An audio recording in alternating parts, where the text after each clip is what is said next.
Kunjan Sabani of Bloomberg Intelligence joins us now in San Francisco.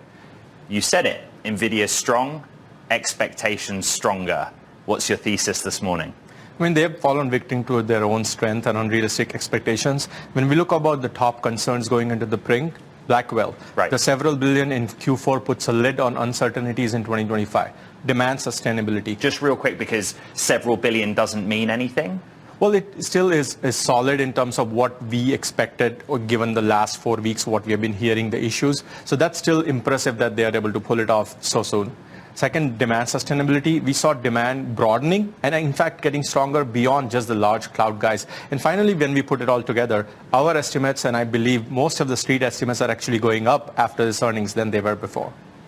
Kunjan, yes, perhaps it's a victim of its own success and analyst investors' exuberance around the name, but is it also a victim of its own ambitions, setting itself terms of time that just aren't able to be hit when we see that people are disappointed by a Q4 and later ramp up for Q1, Q2 of next year fiscally?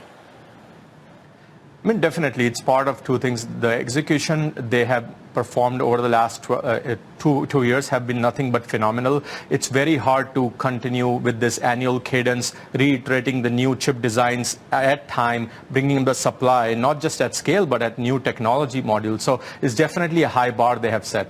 I actually want to talk about new technology model. There was a question on the analyst call, which I also tried to get into with Jensen Huang, about generational upgrades. Right now, H200 is ramping, being deployed in the real world. And before we know it, Blackwell's here. So if you're a data center operator, you have the option of both potentially at the same time. How do you model for that?